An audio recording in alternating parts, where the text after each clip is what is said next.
Good afternoon, everybody. It is your Commander Rebel Red here again on another Wednesday night. And sorry if it seems like things might be a little bit delayed, as of course OBS has an update and it completely threw a wrench in everything I have set up currently, because that's usually how it always happens. But not going to let that stop me from being able to react to some funny / cringe / educational videos. We'll see. Kind of like how the last React stream went, I'm going to be reacting for the first hour to some things that you guys have submitted in the Red Tech Discord. So if there is anyone who would like to see their own stuff on stream, be sure to join there. And you can find it in my About section. Or it is right here in the chat right now. You can see it. You can click on it. And then when you click on it, I have my video reaction channel where you can post any links to videos that you see fit, as long as they are YouTube links. If it is anything other than YouTube videos, I will not react to it. Probably won't even open the link, because trying not to get a virus or doxed. And also it helps to make sure that my stream doesn't get banned, because I feel like very little of what is going to be on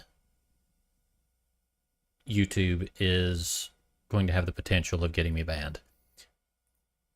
But with all of that said, I'm sure everyone is ready for me to get started. So let's go ahead and take a look at some videos. First, let's open this one. Okay.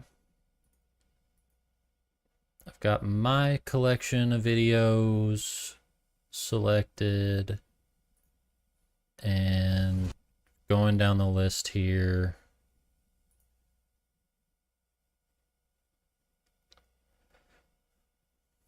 Okay. I don't know how long either of these videos are. Let's see, 3 minutes, 3 minutes. Try to grab enough videos that it will make up a full hour-long segment. Might be easier said than done, but I'm going to try my best. And before I do that, let me go ahead, post some links out there for the world to see.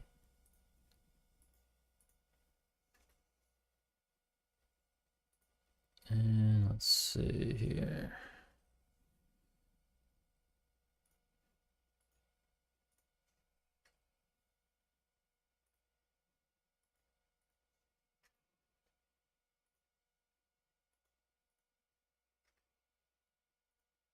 And all right, I think that is all of them. So everyone should be notified of what's going on. So hopefully no one misses out. But without further ado, let's go ahead and get started.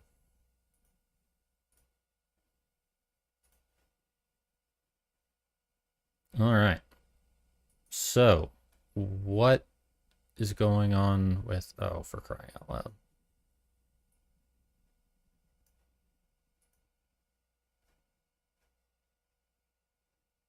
Hang on a minute. I want to check something.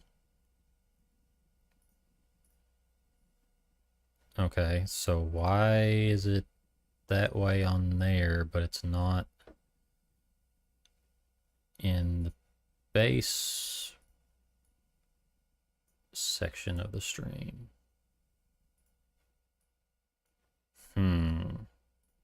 Interesting. Okay. Try that again. I don't know why I am in such a... Oh, now I see. There we go. Much better. Yeah. Problem solved. And then we'll go ahead, do this. And then where is the ITS? Perfect. Now we can go ahead and get started. And before that, we will pause the music to avoid any interruptions. Let's begin.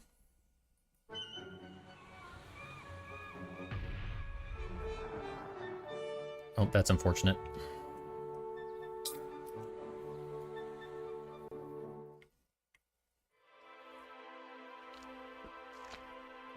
Looking for group presents. Pretty sure this is World of Warcraft themed stuff. Not 100% on that, but pretty sure.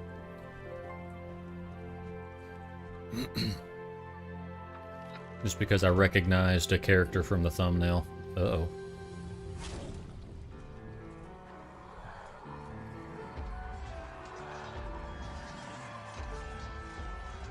Please just stay where you are. I will come there and save you. Are you? No one this day will harm you if I get to you in time. Please stay right where you are. When Forsaken. you run, the meat gets less tender. Just lie down and surrender. Could you marinate in lime? For this is war. It's where the strong protect the weak. I know not if I'll die, but no, I'll try. I'd gladly give my life for This others. is war. I do not care whose side I'm on. I'll kill a troll or gnome or burn a home. And it was fun to start this war. Who knew? Won't you please help end this war with me? Unlimited death. I don't think he understands how the Forsaken work. Corpses, casting stabbing Granted, there are some good Forsaken, but the majority of them are evil. matter why. But this is war. Never spear through my chest. It's where the proud What you defend did the was in meek. error. We should fight side by side to turn the tide. They said you were a feeble, For this undead is freak, war. and that you like animals. Now I know This is definitely an older time of YouTube. I'll slay them with a grin. It's Richard for the win. Let's ensure that Back before YouTube decided it wanted to be the Disney Channel and censor everything. In this war, this is we war. heard their plea I'm a WMD. and answered their prayer. Fell down some stairs. For honor. Poor pony.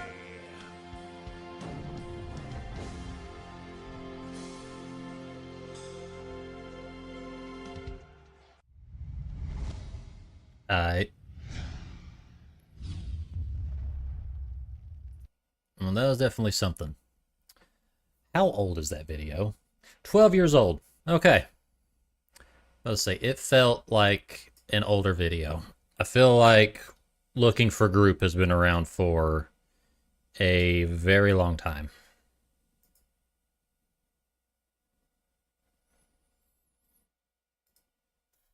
One thing I'm going to try and do, let me see if I can pull it up from here. I'm going to try and have them pulled up through just the regular in-game screen that I have, just because I feel like it looks weird that my model is always looking away from the screen. So I'm going to try and fix that error, and it'll help with hopefully not having any encoding issues in OBS. Okay, so let me go back to, oh wait, nope, not gonna work. Go back. Okay, make sure I stay where I left off. Where were we? Okay, so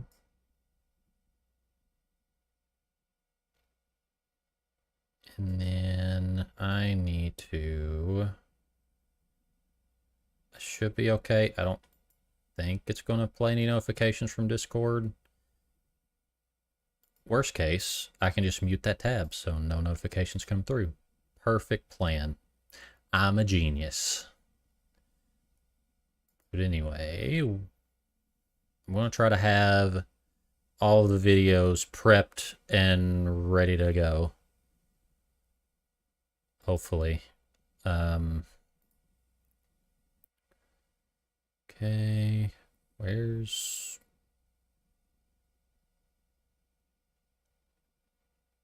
Something's been here. There we go. I was going to say, where's the Watch Later playlist? That's where all of the stuff that I want to react to is at.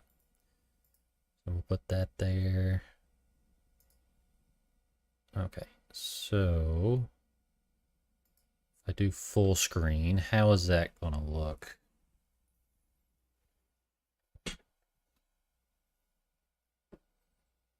Okay, yeah, nice. So this is the next video on the list, submitted by Tails, and he has submitted a lot of videos once I announced that I was doing this, so we have quite the list to go through. We have best volleyball blocks ever, And I have a feeling the blocks are going to be with people's faces. So let's enjoy. Welcome back to our coverage of the NCAA Men's Volleyball Championships between Yale and North Very Carolina. loud. Joining us, it has been a roller coaster of an evening. Both teams now tied at 2 sets apiece.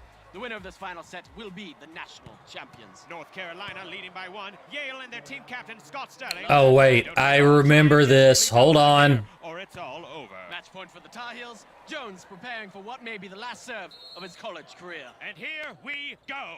Excellent serve. Thompson setting up. Here comes the spike. Yale has to stop this return or else. Oh, deflected!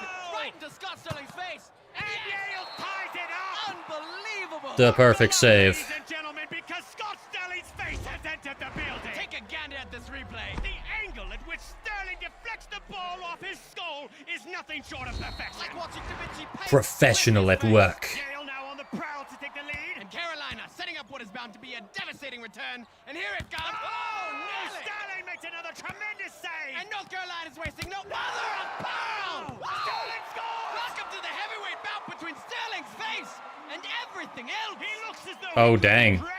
The peaceful visage of head trauma. We are all witnesses. Testify. Let us feast on the sweet nectar of instant replay. Let me just shine a light in your eye. Oh, he's fine. The Sacrifice. ball flies right past the blockers, into Sterling's awaiting face, back over the net, and then right back to Sterling's face like an obese homie pigeon. That man will leave this court today knowing he gave everything he could. If he leaves it all. The crowd is now on their feet. Like mythical Atlas who bore the weight of the world upon his back, so too as Scott Sterling bore this team upon his face. Bro, don't look so hot. From the brink, and is looking to put this one into the history books. I don't think he's all there right now. Oh, oh. Here comes a spike straight to the man. The man! Jesus Christ. And his teammates help him to his feet. No! They raise him heavenward.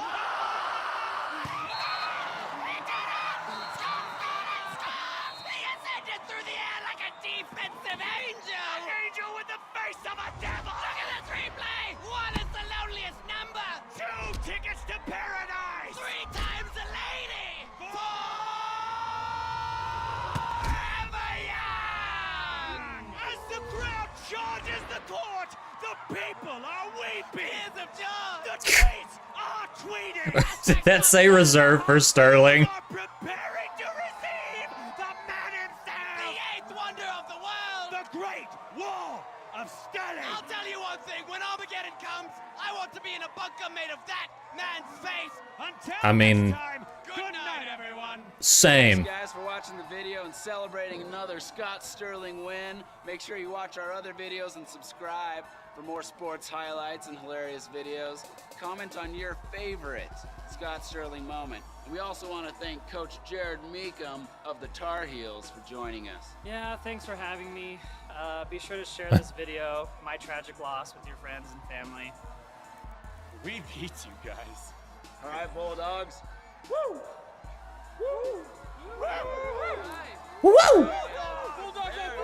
Yeah. Okay. I got excited in the heat of the moment. All right, next video. Let's see, we've got another submission from Will. Oh, hold on. Don't get too started. Blech. I can't talk today. What is wrong with me? Let's not start it too soon. Okay. Here we go. And is there a way to do full screen? Okay, there is. Cool.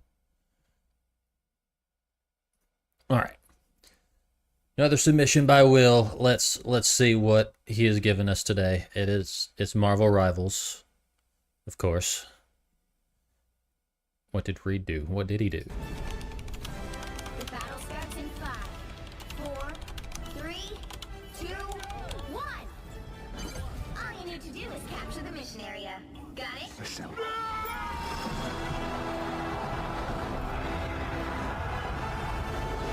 What just happened?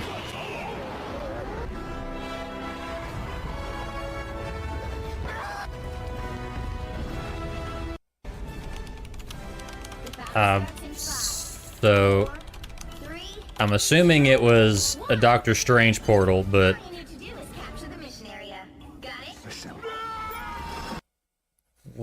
just happen? That was so quick. Okay, so she's gone.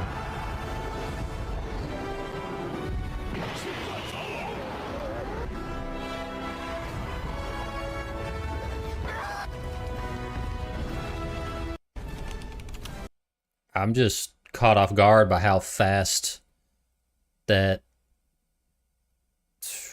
Oh my gosh, what is that character's name? I don't know, the chick with the huge sword, whatever her superhero name is, I can't remember. But I was just caught off guard by how fast she moved across the screen. Like, was that a part of one of her abilities, or was that because of someone's ability they used on her to send her flying? I don't even know. But obviously, the enemy team was racist. So, probably deserved. But anyway, let's continue. Oh, hold on. That's not what I wanted. Next video. Ah, stop. Can I turn... Okay, autoplay off. Cool. Turn that off for now. And full screen it. Elgato.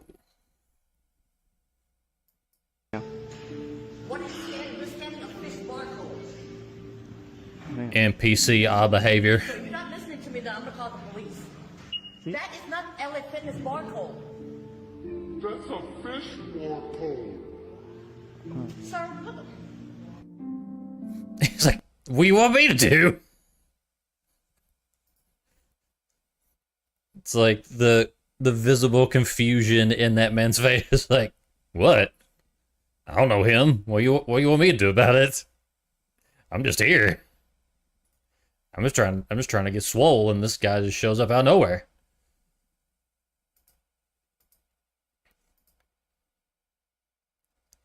Let's see. Oh no. See, you guys, I don't think you guys understand. I was a habitual YouTube viewer for many years. You gotta give me some fresh material to react to. I mean, Will's doing pretty good. I had not seen that Marvel Rivals video, but like, if you're showing me stuff that's like 5 years old or older, chances are I've probably seen it. Especially if it was really popular in like the gaming part of YouTube. Because I had an addiction back in the day. And honestly, this clip fits me saying back in the day because I am gonna gamble and say that this entire video is from the Dragon Boomer mod for Skyrim that basically turns, I don't know if it's all of the dragons or just Alduin, but or I don't even know if it's a mod. It might just be someone voicing over Alduin in these cutscenes. I don't know, but we will continue. Hands off the thermostat. Music was better back in my day. This shit ain't music. We turned down the thermostat. That was shorter than I was expecting. But anyway, let's see. What else do we have? Let's click on this But one. Dad, what about Sal? Fuck 'em. Ah, so you must be... My name is Trunks. Hello, Princess Trunks. I'm not a... As my first decree, you shall only call her Princess Trunks. All hail Princess Trunks! But Dad, what about... I mean, the cosplays are on point. Can't lie about that. They got that on lock. Let's see what's next on here. I'm seeing more Skyrim brain rot.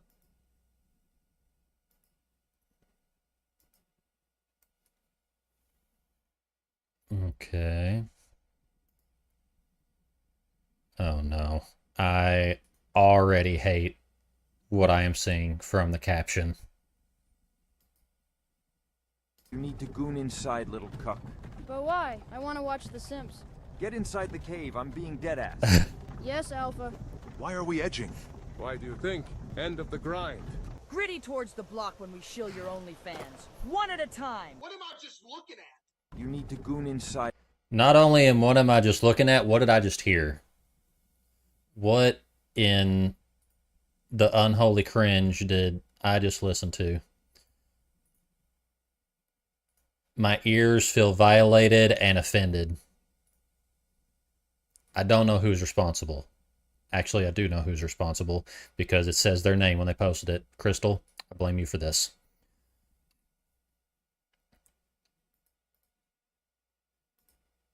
Let's see. What else we got? I think, let's see, 1, 2, 3, 4, 5, 6. So the next, like, 7 videos were all sent by Crystal. So if they're cringe, you can blame her. But the next one's a Halo one, so maybe I'm intrigued. Oh, for crying out loud, quit autoplaying. I had it turned off.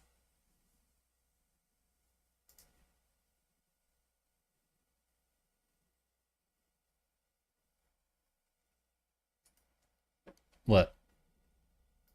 What? Oh God, what? Hold on. Master Chief versus the Flood. I got it. Your house? Gryffindor! Your house? Complicated one this is. Why am I Yoda? Your house. Slytherin! Oh my god! It's moving! I thought it was a prop! Oh, shit, come on!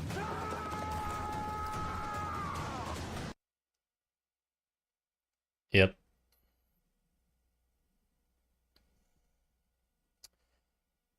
I have seen that one. That's what I'm saying.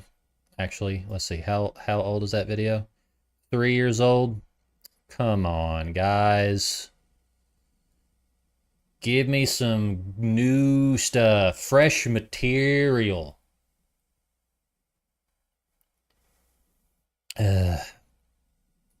Disappointed.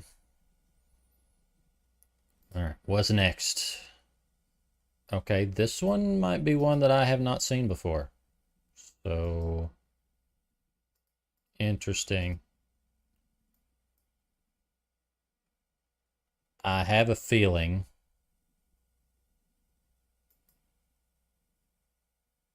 I feel like this might be a Game Grumps animated. That sounded very much like Aaron, but I could be wrong. But anyway.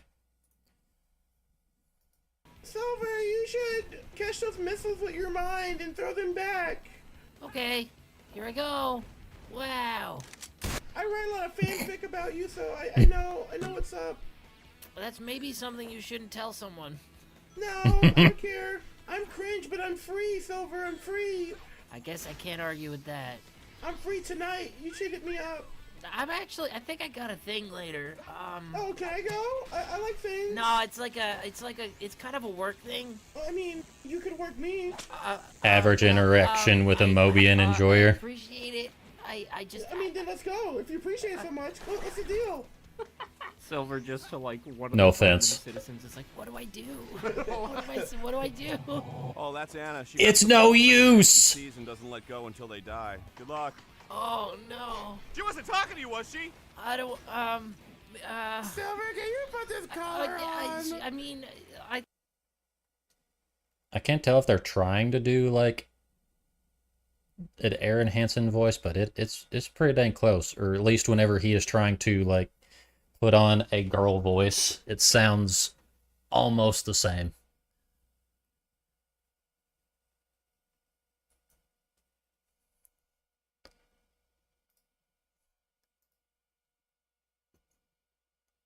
Okay, now we're getting into stuff that I have not actually seen. So this will be a legit reaction where I have no idea what to expect.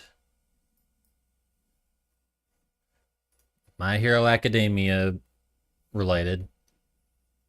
I have still not finished MHA. I need to. I think I've gotten to I think I've completed season 3. It's just, I don't give myself time to binge watch anime or TV shows, really. I just spend my time doom scrolling. It's a serious problem. Midoriya. Present and ready to learn. Nerd. Bakugo. I'm here, ain't I? Dick. I hate you too, what? Todoroki. Here physically. I feel that. By the way, you're expelled. What? Mr. Aizawa, why is Todoroki getting expelled? Yeah, I haven't done anything. Exactly, you haven't done a single assignment. Those weren't optional? You also don't have a hero's license yet. Who needs a license to hero? Heroes! What's next, a license to drive? Oh. You also wrote my dad to bitch all over the walls. You can't prove that was me. You wrote his name. And I'll do it again. Todoroki, why didn't you try? Showtime! Oh, what? After all Oh my years God. spent molding you, crafting you, feeding you to become the #1 hero, this is how you're a pirate! That's why. Well, that was definitely something. Honestly, knowing what I know about those characters, honestly, deserved. His dad's a piece of shit. But anyway, next video. What do we got? Another My Hero Academia.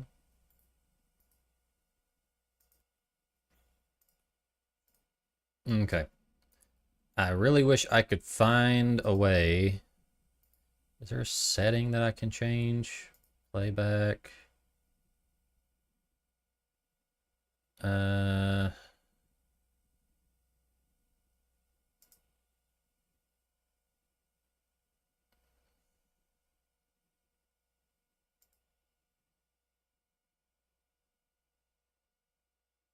Hmm.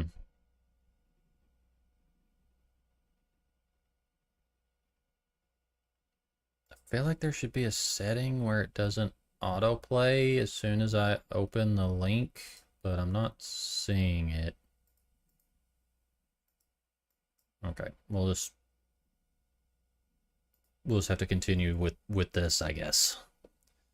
This is a very weird procedure that I've come up with to try and play these videos without showing unnecessary info from the Discord. Hey, Kachan, wanna kiss? Shut up, Deku! What? Who's what? That's not what that subtitle said. You can't lie to me. He did not say what's hanging. I don't know! You guys had just found out we're in a TV show. What the? And it gets worse. How can it get worse? It's an anime. Don't stop! I can't. Oh my god, that's so cringe. You mean a bunch of weebs are watching us right now? Yes. I'm gonna throw up. They're probably stripping us right now with their eyes. You wanna see it? They're probably making naughty fan art of us. Nah, it's too far. Absolutely. Yeah? Yeah, they wouldn't do that. They absolutely would. 100%. Within like 5 seconds of a trailer being dropped. Just adult artists are a different breed. They are built different. It is amazing to me that you will see a character show up on screen that is just like remotely attractive or has like remotely feminine qualities, and then artists are like, I'm gonna draw that with big titties. And then like 10 seconds later on certain websites, the art will already be there. It's that is a dedication that I do not have. But I'm thankful that there are those that do.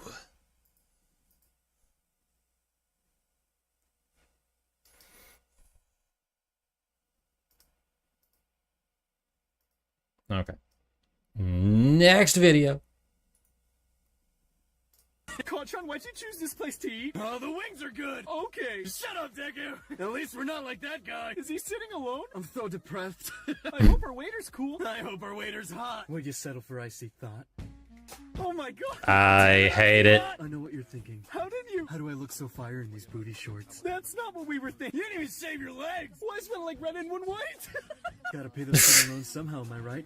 We're in high school, and you're rich. Your dad's the #1 hero. Are you proud of me, Daddy? Shoto, please shut the fuck up. Here's your order. We haven't ordered. Uh-oh. Oh no. I'm gonna have to bend down and pick it up. Todoroki, stop! Icy hot. Can you not? I have a thought. Where'd it go? It fell on the table. Uh-oh. I got barbecue sauce on my titty. Okay. Okay. I have to give that one to you, Crystal. That one got me. That one, I don't know what it is, but videos with people doing like either voice acting or just videos where they're acting in general and they break character, it always gets me. I don't know why. Probably because I've experienced it so many times. Because back in high school, I was in my school's drama club, and that was like a daily occurrence during like practices or rehearsals, is somebody is going to break character because either someone is going to do something really dumb that is not a part of the script, or there's something in the script that they say with like a ridiculous like cadence or whatever you want to call it to it, and then everyone starts giggling or fighting back laughter, and it gets me every time. So there you go. If I ever have a try not to laugh challenge stream, you have one of my weaknesses. But let's see, what's the next thing on Crystal's docket? Only got a video that might get you trouble. Oh no.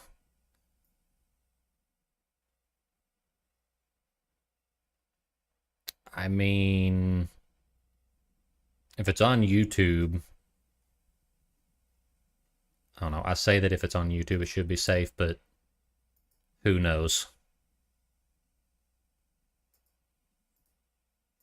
Oh, this is... We got a change up. We got some Demon Slayer in this one. I really like Demon Slayer. I like Demon Slayer a lot. It's just the animation is so good. Nezuko-chan, where are you? Nezuko-chan? Do I look like Nezuko-chan to you? I'm sorry, sir. I was just looking for Nezuko-chan. Please forgive me. Why is he crying? Deku, why is he crying?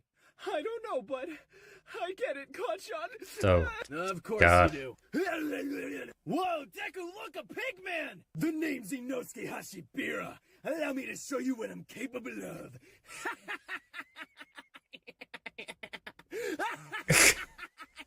Laugh's not bad. Pretty close. Whoa, dude, that's awesome. And that mask is so badass. You want to beat up the crybabies? Well, let's do it. What?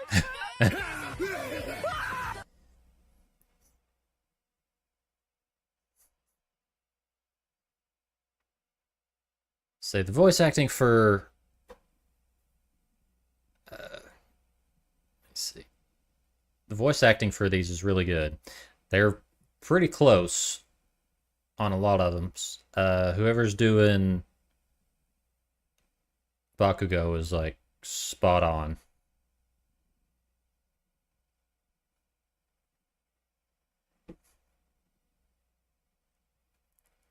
Let's see. So we still got about 20 minutes of reacting to your guys' submissions.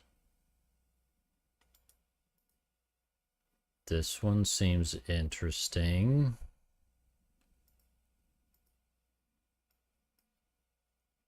I've seen some of these before. This is not one I've seen, but I have seen videos like it where it's animations over people playing Dragon Ball Fighters.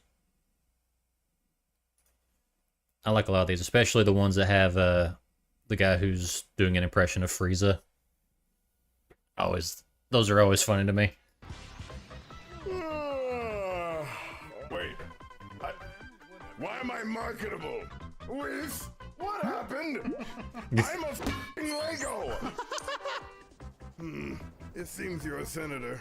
I don't really like senators all that much. Whiz, get the killer.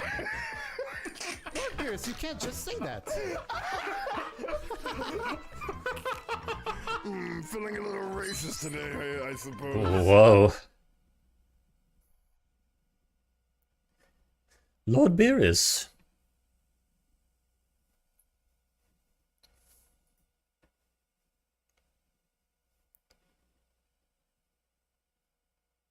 This just makes me want to start playing video games where I know that I can do a good impression of one of the characters and just run with it on a stream. Because I feel like I could totally play some like fighters, Dragon Ball's fighters, or any of the like Dragon Ball Z, the current games. Totally do sell. Only thing is it would probably be like Team 4-star Cell, not the original English voice actor, but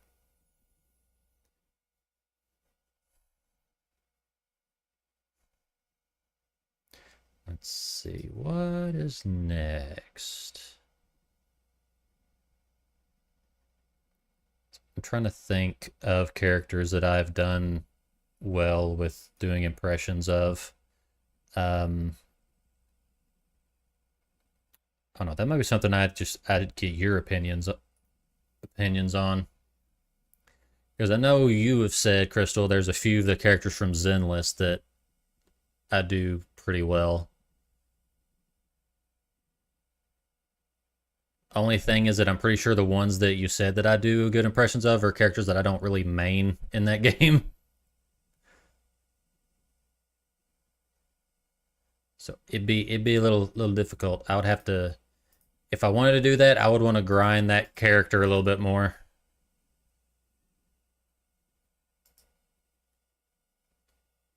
Okay, what? Okay, it's glitched out.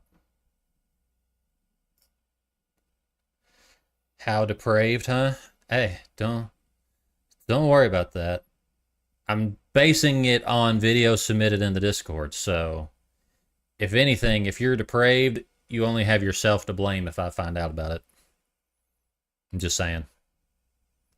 But we have another Crystal video that is Halo themed. And it is... So is this like a specific channel where all they do is do like brain rot dubs over games? This is Reach, I'm pretty sure.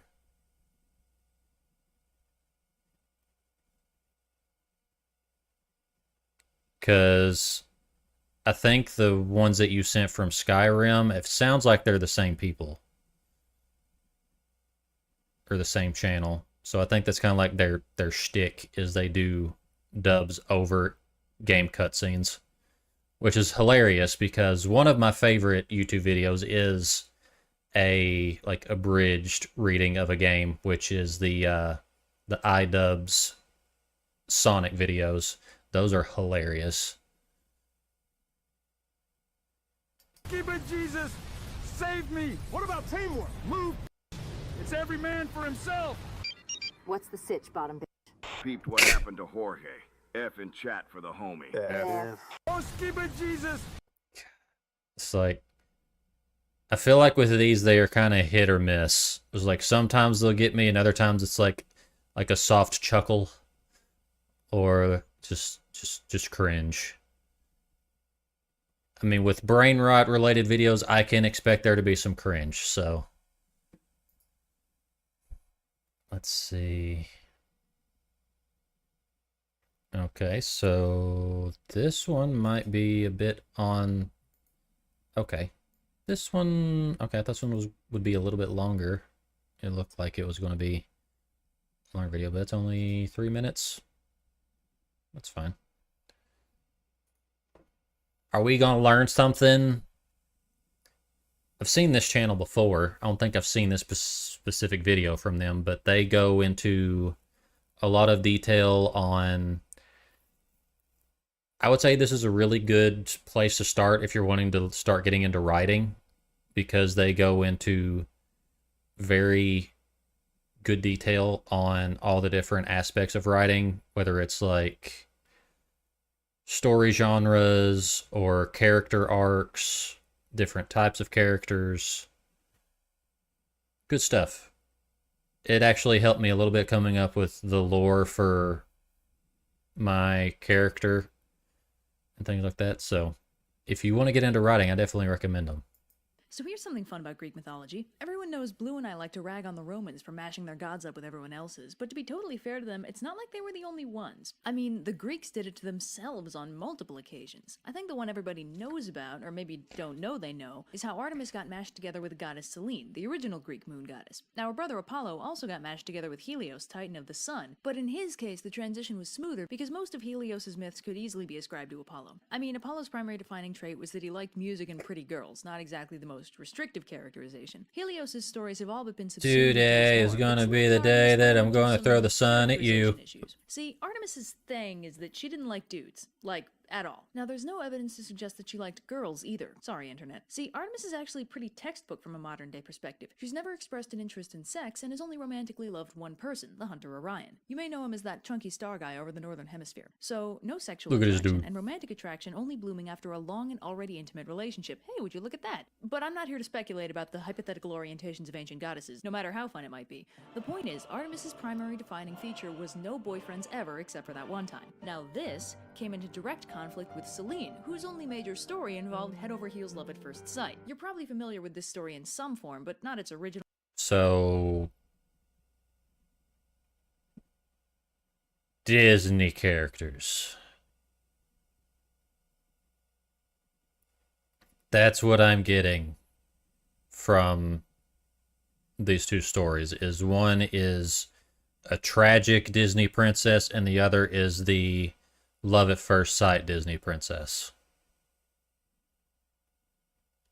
And they both don't like each other because they see love differently, but then they understand each other's side, and then they come to love each other because they realize that they weren't so different after all. The end.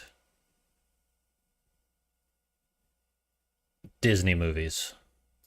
Form because nobody knows what that is. By the time we got a hold of it, it was already fragmented into way too many regional versions to have a true version, but the consolidated one is basically this. So there's this dude, Endymion, who is beyond pretty. So Selene floats overhead every night just looking at this fine honey of a shepherd, or maybe a king, sources vary. After a while, she's like, okay, I can't handle this, and goes to Zeus. Oh sure, but when I do it, I get the cops called on me. Whatever. Look at Endymion's beautiful face forever, which is actually an instance of aesthetic attraction as opposed to romantic or sexual. Though it's a common misconception that aesthetic attraction follows from or inherently leads to romantic or sexual attraction, they're actually completely disparate, a fact that becomes obvious when one notes that your friendly neighborhood asexual is completely capable of appreciating gorgeous people in the same way one might platonically admire a sunset. So Zeus grants Selene's wish by putting Endymion to sleep forever, so that he'll never age and never die, but also never wake up again. Selene is fine with this, demonstrating that her love for Endymion is purely physical at this point. The Greek concept of eros, questionable, love, is characterized as beginning with physical appreciation and growing to appreciate within as well as without. But Selene demonstrates something more closely resembling the Greek concept of mania, manic love, characterized by impulsive acts that prioritize ownership of the loved one over their spiritual well-being. And then so there you have it, folks. We have the first textbook representation of a tsundere. Meet Selene.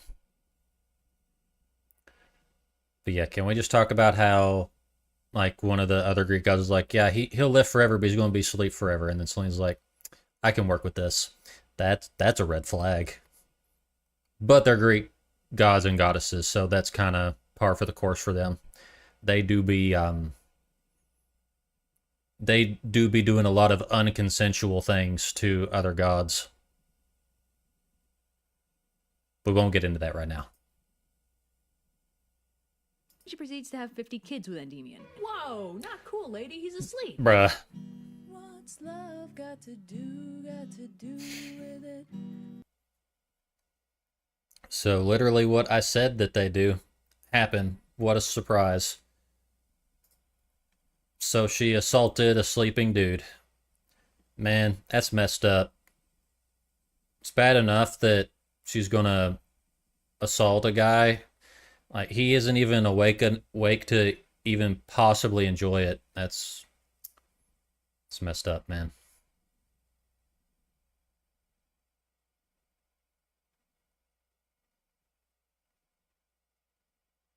I had something cross my mind, but I'm going to save it for when I actually DM them. But it reminded me of a certain somebody who is into that sort of thing. I'm not going to name names. They may have already said it on a stream. I don't remember. If he has, I'm sure you know who it is. If not, I'm not going to sell him out yet.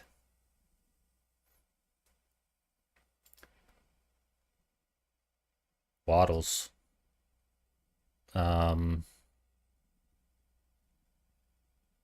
Depends. Is that a nickname for someone else that you're thinking of?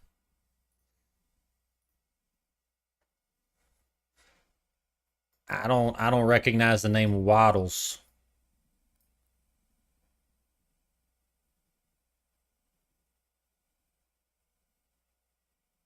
Okay. I have a feeling you know who it is then. Going by that first letter. Anyway. Next video. I believe this was submitted by Tails. I'm going to assume because it's Sly Cooper, and I'm pretty sure Tails loves the Sly Cooper games for no specific reasons. Okay, keep out of the line of fire. All right, we'll do that. And actually did it. Dies immediately. Oh, took me out? Yeah. Ow, ow, ow, ow.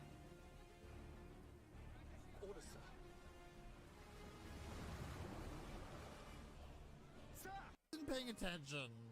Oh dear. Oh dear. Fuck. This looks complicated.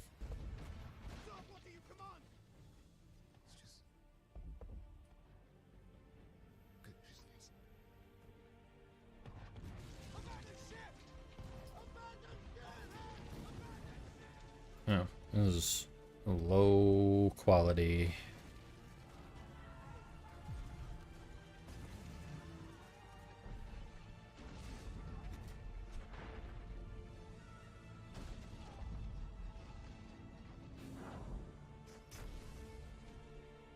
Man, the editing that had to be involved in making this one scene had to be insane.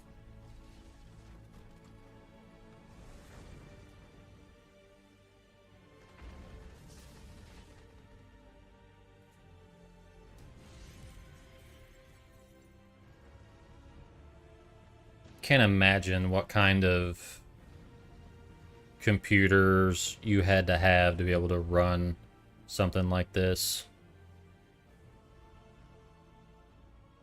Because most, like, graphic design programs take up a huge chunk of your CPU and your graphics card. I know this because I tried using Unreal Engine at one point, and I'm pretty sure I could hear my computer crying in pain. So that threw my ideas of creating games out the window, or making like 3D models. Okay. I think we have enough time for one more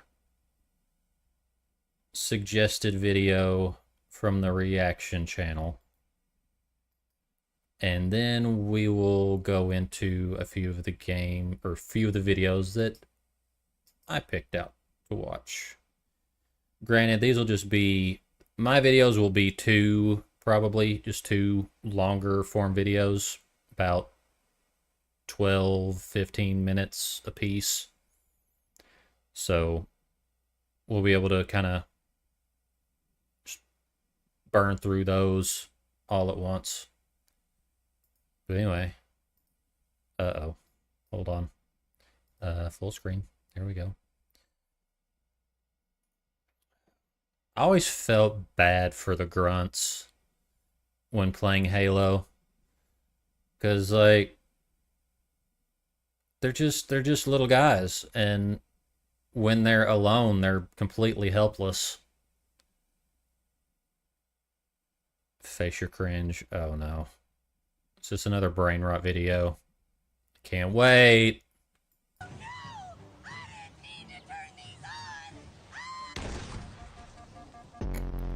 You think me too short to be arbiter?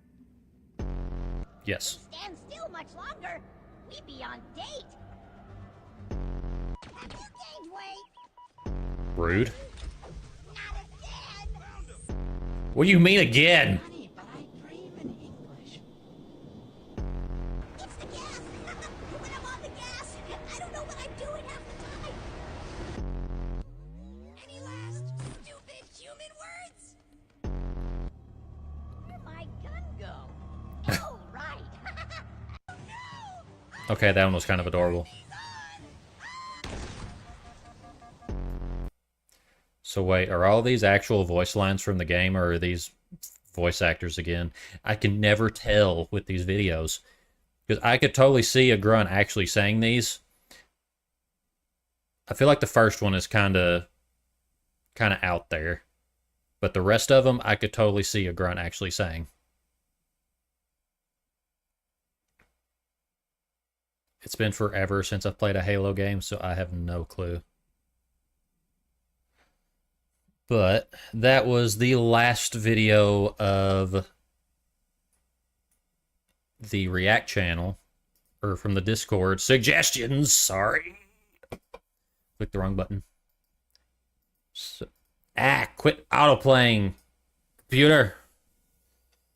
So, with that said, we will go into my list of videos that I wanted to take a look at. Which, let's see. These are more videos from Fictionary and Explained Epically. So basically, they're just big synopsis videos on different, like, I don't know how to best explain it, but basically it takes a genre of some kind and it explains like either the most well-known versions of that genre and gives you like a Cliff Notes explanation of all of them, or it is like the worst possible version of a certain universe. But I might wait to start it because I think an ad break is about to go through. I did just have a timer come up. We'll see.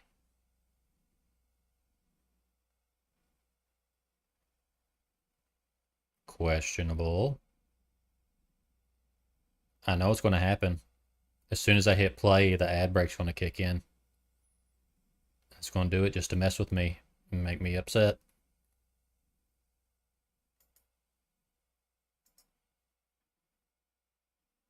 I swear. Okay. We're going to try this. And pop.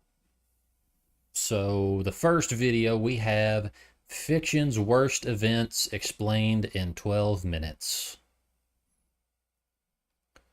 Which are... Oh. What did I say? What did I say? You didn't give me this time, though. I didn't hit play yet. So, suck it, Twitch. Didn't give me this time. But, with that ad break getting in the way of really getting anything done, Let's see here.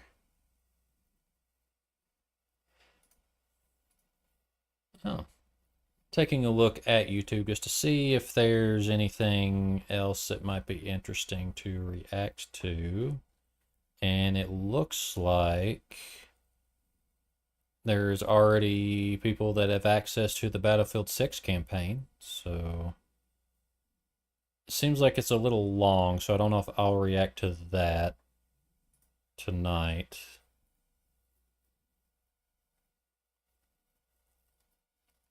Let's see what else we got. I don't really want to just watch the news.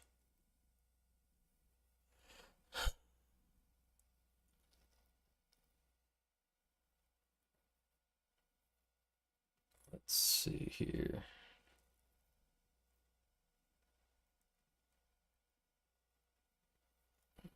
I'm trying to find stuff that'll just be either interesting to learn or funny videos. Just because a lot of times my YouTube recommends like political stuff, especially right now because I've been watching so much about the Charlie Kirk thing.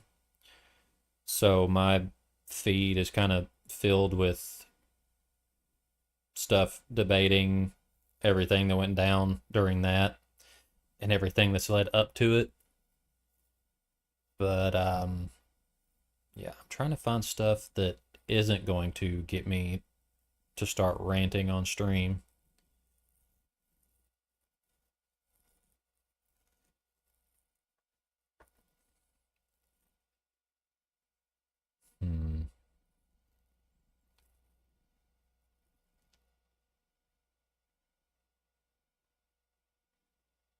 Okay, so there's multiple sections to this particular video, so I'm not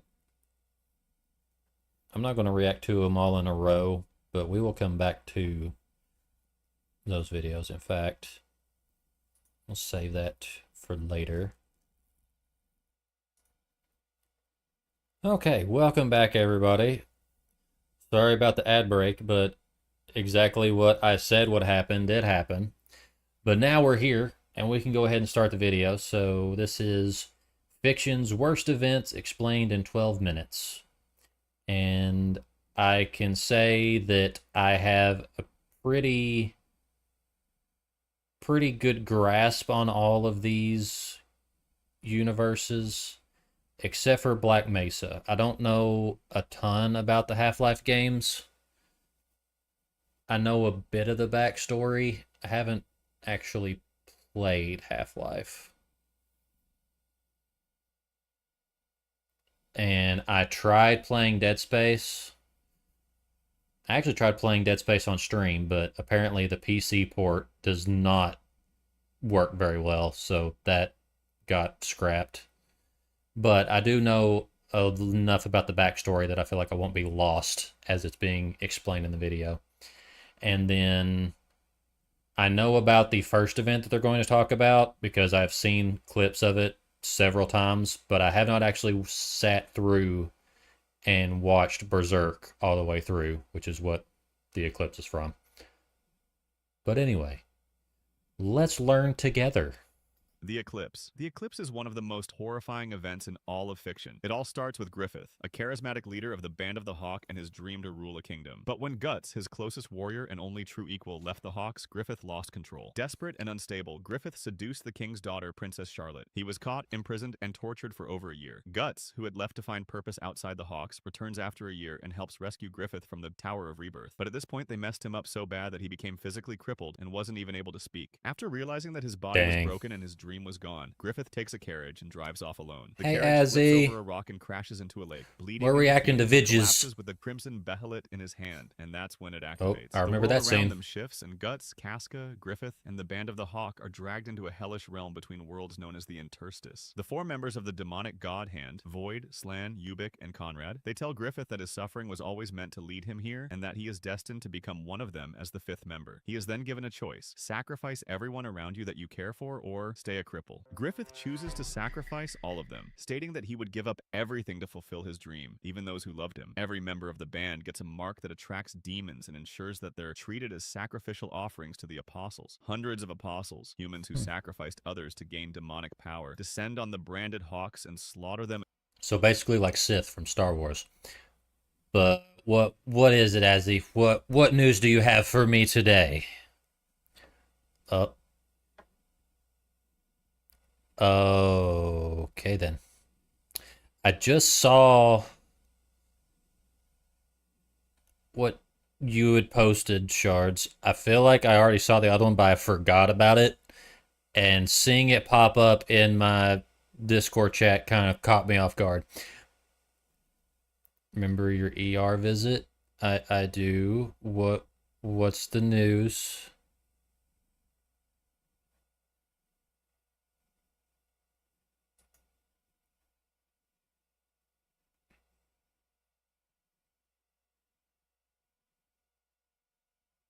I see the video you have posted, Shards, and I am scared.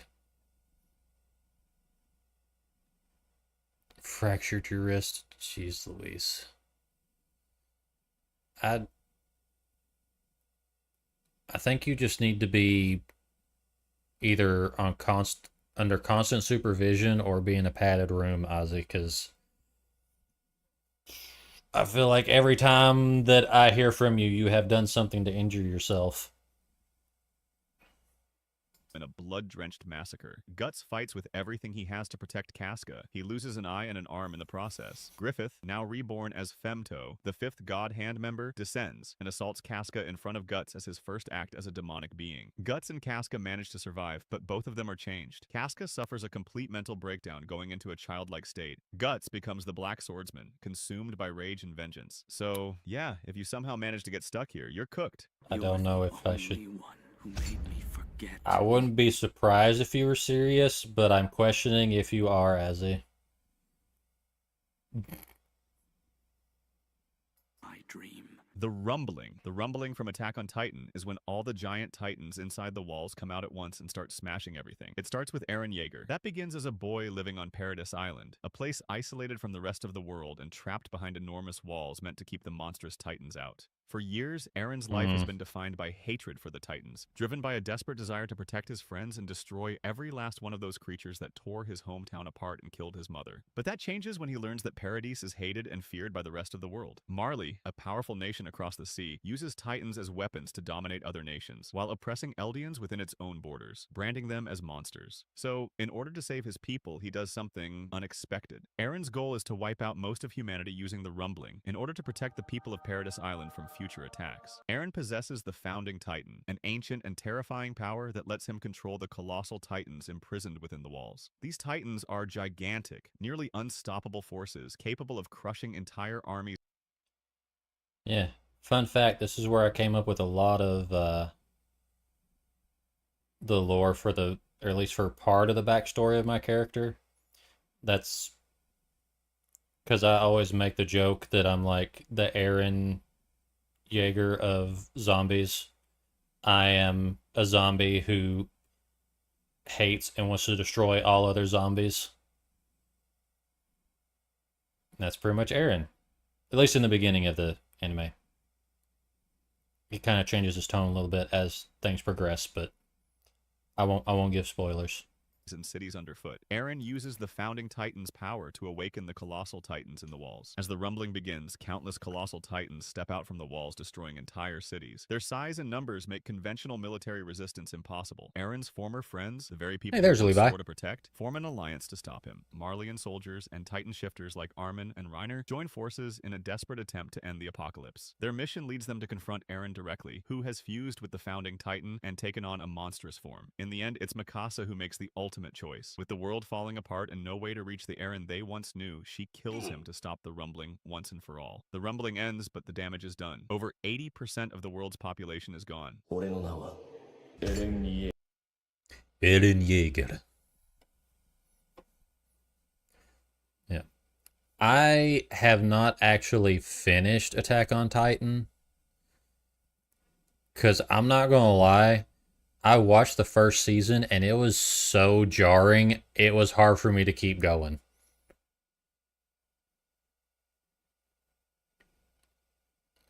Would fuck 100%. I mean, I don't know. He definitely would be a very strong partner to have. But I feel like there's a lot of baggage there. But then again, it's Attack on Titan. Everybody has baggage because everybody has gone through terrible amounts of trauma in that show. I feel like that's kind of with most anime. That's one thing that all animes have in common is everyone has been involved in some form of trauma. Unless it's like aimed towards kids like Yu-Gi-Oh! Or Pokemon. Yeah, everything else is like we can't say one thing that we have in common. We all had terrible amounts of trauma or incredibly terrible childhoods. Or both. Anyway. The Snap. The Snap, also known as the Decimation, is one of the most shocking and devastating events in modern fiction. It begins with Thanos, a powerful warlord obsessed with balancing the universe. Yeah, you shouldn't be taking the brace off to air it out. The whole point of the brace being there is so you don't move your shattered wrist so it will heal correctly. You goober. I made that mistake from spraining my arm. Of course, this was in elementary school, and it was just a sprain. I didn't actually break it, but I did have to wear an arm wrap just to keep my arm from moving as much. And I would take it off and it would hurt really bad because I would leave it off for too long. And one thing I will say about the Snap, I like that they kind of gave Thanos' backstory more like, I guess, more nuance, but at the same time, I did like that the Thanos in the comics is just a straight up villain. I'm kind of tired of the misunderstood villain, or like there's no villains in TV or movies that are allowed to just be evil anymore. And I get it. It's a lot of people will say that it's just bad writing, but it's really not, because you can just have... I can understand not having a human character being purely evil, because there's really no person that's purely evil or purely evil just because. There's almost always some kind of nuance to why people are terrible people. But, yeah, but when you start getting involved with, like, non-human characters or, like, aliens, like, demons, things like that, it's like, just let them be evil. It's like, there doesn't need to be nuance with demons.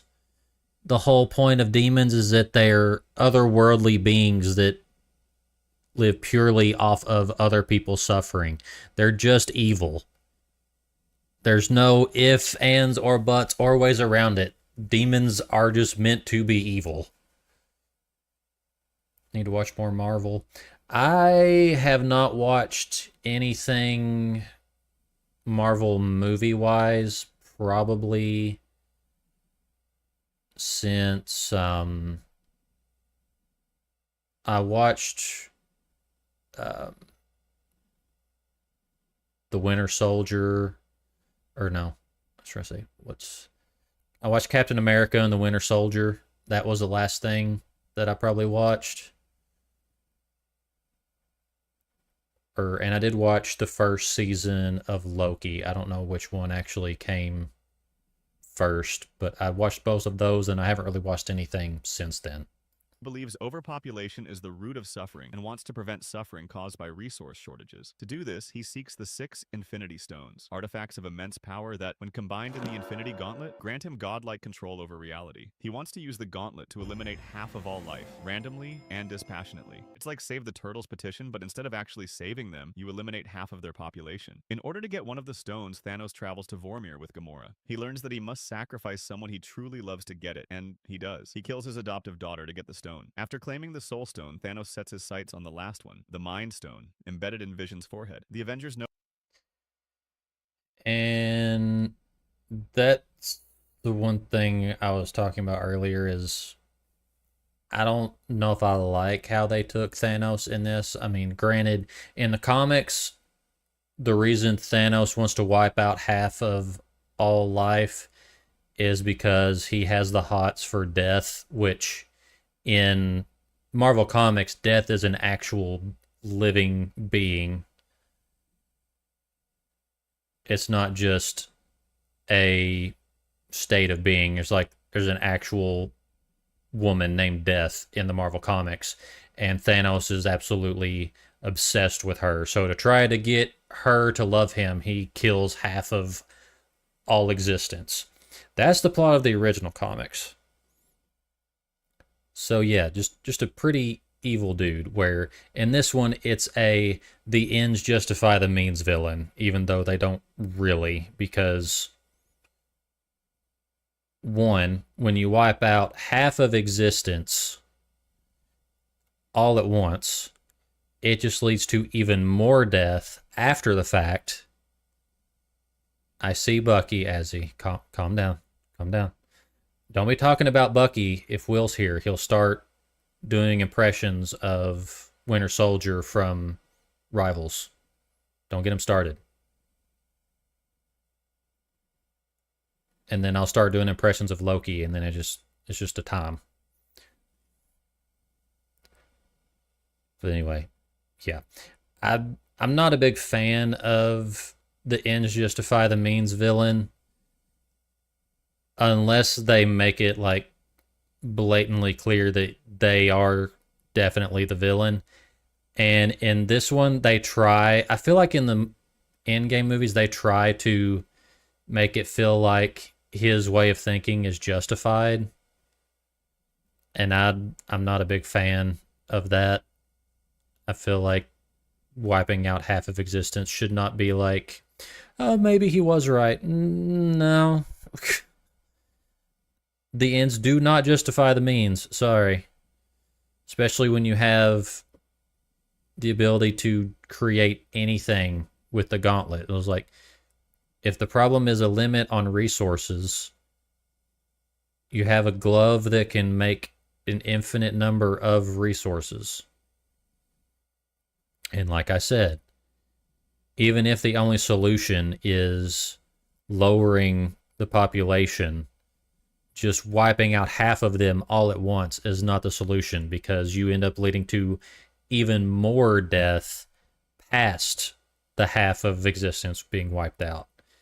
Because, and they show it in the movies, like as soon as it happens, you see car accidents everywhere, planes crashing out of the sky, because of course half of the population, it's going to include pilots, which led to even more death after the fact. Unless that was the intent of the snap. That, I guess that would make sense if like the snap got rid of a certain percentage of the population, and then when that led to other people dying, it equaled out to being half of the universe. I don't know. I feel like that is very convoluted, so I'd say probably not. It just seems like I would take the Occam's razor route and say that he was just really dumb. what's coming and make their final stand in Wakanda. But Thanos ain't waiting. Even after Wanda destroys the Mind Stone, killing Vision in the process, it doesn't matter. Thanos just reverses time with the Time Stone, brings Vision back, and rips the stone straight from his head. Thor arrives too late. Well, he isn't crashes dead the now. dagger into Thanos' chest. Instead of killing the guy, he starts taunting him, and Thanos just snaps his finger, and boom! Half of all life is gone. Thanos teleports to his little farm and rests. At least in this event, y'all have 50% chance of surviving it. I will shred this universe down to its last atom. The Black Mesa Incident. The Black Mesa Incident is what started it all in Half-Life. When I started this, it wasn't personal. But this, I'm going to enjoy it. I'm going to enjoy it very much. I have to say, the in-game or Marvel movies just have amazing, like, hard lines that you can quote. Thanos has quite a few good ones. It's always villains that have really good speeches. Because I feel like it's something where I feel like you're more prone to listen when it's a villain monologuing, just because you don't necessarily agree with them, but you want to understand why they're the way they are. Because with the hero, in most stories, you follow the hero through their entire journey. So you know what their reason for doing what they do is. But for the villain, a lot of times you may have no idea why they're the villain. So when they have that moment to monologue and explain their plan or explain their history, you're more prone to listen. So this is a universe that I don't know a whole lot about.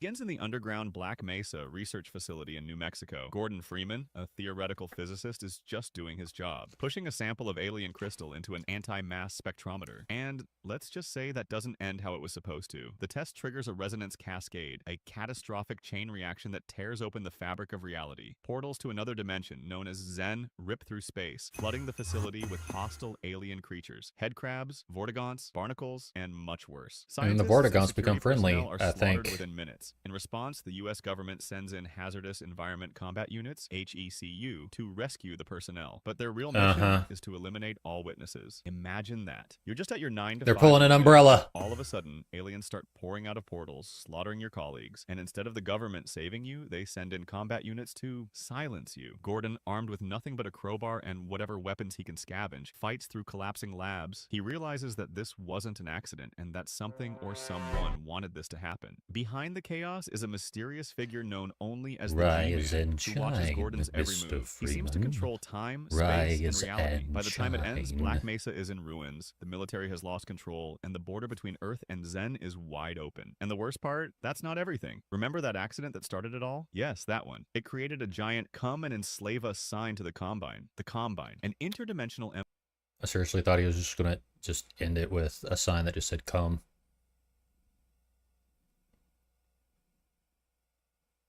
Anyway, let's continue. empire that conquers and absorbs planets. They're Pick like up if the the can. Borg, the Empire, had a baby. By the time the events of Half-Life 2 roll The around, Borg Earth Pyre. is already lost. The Combine invaded, defeated every military on the planet in 7 hours, and took over. First, they shut down human reproduction. No one's allowed to have children. The Combine start mining Earth. No they babies. terraform the planet to suit their needs and convert captured humans into cyborg enforcers called Stalkers, twisted, mechanized shells of their former selves. But enough yapping. You just want to know how it all ends, right? Well, it doesn't, because Valve never made Half-Life 3. The Combine are still in control. Rise and Yep. shine, Mr. Freeman. It's been how many years and they haven't released a Half-Life 3? I don't even know, because I didn't actually play the game, so I've never been one of the people that's like been dying for the series to end. I just know that Valve has, I feel like, always had this problem, is they always make these series, but they never release the game to finish those series. I know they came out with Half-Life Alyx, and it kind of progressed it a little bit. But, I want Bucky back. Well, go watch Endgame.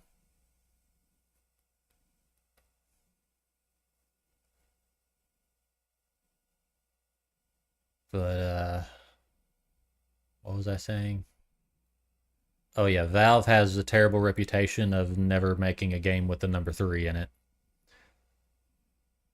I already have. Well, watch it again! Or go play Marvel Rivals so you can play as Bucky.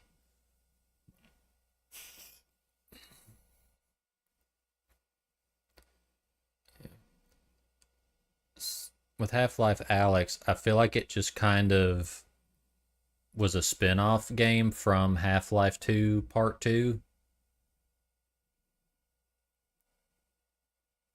Laptop can't run MR. Well, that's unfortunate. Go look up some Winter Soldier cosplays on Google. I don't know. Whatever you got to do to get your fix on hot Bucky action. I feel wrong for even saying that. I'm gonna hit play now. The Fall of Reach. The Fall of Reach is one of the most devastating events in the Halo universe. Reach was Earth's military stronghold, a heavily fortified colony world, home to the United Nations Space Command's research facilities and the secretive Spartan 2 program. And for years it held strong against the alien alliance known as the Covenant. The Covenant are a theocratic military empire made up of multiple alien species, all united by their religion and their goal to wipe humanity out. The Covenant discovered Reach's location and launched a full-scale invasion. Their goal was to glass the planet, to burn it from orbit until nothing was left. Noble Team, a group of Spartans stationed on Reach, fought until the bitter end. One member, Jorge, sacrificed himself to destroy a Covenant supercarrier. Others were picked off in brutal battles across the planet. In the final hours, the last... Okay. I have to pause for a second. Because I feel like... I can't tell if it's a meme at this point or it's a Mandela effect. Do they actually call him Jorge in the games?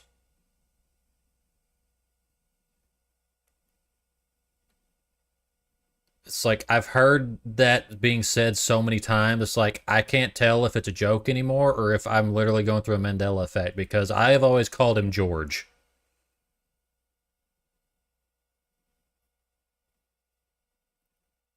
I need context.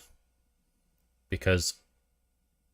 I mean, I could probably just watch through the campaign of Reach again, but I kind of don't want to do that. But I haven't played Reach in a long time, so I can't say for certain if his name is not actually Jorge. I don't believe it's Jorge. I am pretty sure it's George. It's like one of those weird situations where it's George, but they spell it weird, like guys who have the name Jeff, but they spell it Geoff because their parents wanted to feel special naming their kid. Automod, oh, what did it get you for? What'd you do? Oh. Well. I am so happy for you, Azzy. So happy that you can be Bucky's Jorge. Congrats. Anyway, if we can pause the horny for a minute. Remaining Spartan of Noble Team, Noble 6, made a lone stand to ensure the I know that's rich coming from me. carrying humanity's last hope. The location of an ancient ring world called Halo. 6 fights alone against an entire Covenant army until he's overwhelmed. He dies on Reach, but his sacrifice helps set the events of the entire series into motion. As Noble 6 falls, the Pillar of Autumn escapes Reach with Cortana and a small group of survivors on board. Over 700 million people are killed in the process. Exactly. I do like Noble 6 as a character because, like, you don't really learn a lot about him by playing the game, but his backstory, he's basically on par with Master Chief, which is insane. Which explains why he survives through, like, 99% of the game when everybody else in his team dies. I can't remember what category he is placed in as far as how skilled he is. I think it's like super lethal, I think is what category they give him. and Master Chief is the only other person to get that title. So, as far as I know, Noble Six is on par with Chief, and basically fought a army of elite soldiers until they started. I honestly feel like, lore-wise, my headcanon is that Noble Six did not die from the elites eventually killing him. The only reason he lost is because they were glassing the planet, and there was no way he could escape that. That's the only reason.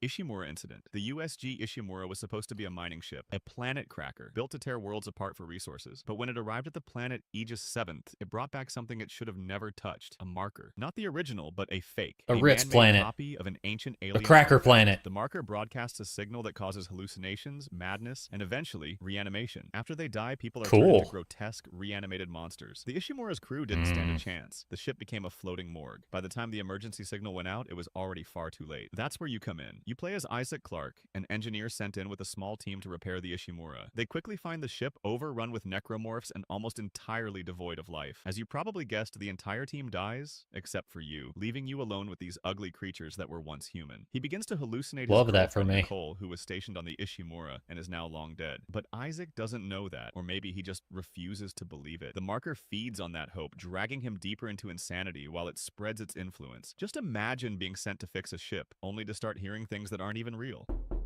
By the end of I hated that. Returned to the surface of Aegis 7. Isaac survives, No. but he's mentally shattered, suffering from severe hallucinations and PTSD. I'll stick around. I'm full of bad ideas. AM's Apocalypse. AM's Apocalypse from I Have No Mouth and I Must Scream is probably the absolute worst piece of fiction you could get stuck. Oh yeah, I have read through. Sad thing is that it got me, and the fact that there is not a door to my right. The only door in this room, I am looking directly at it, and it's open. But it still got me, and I hate it.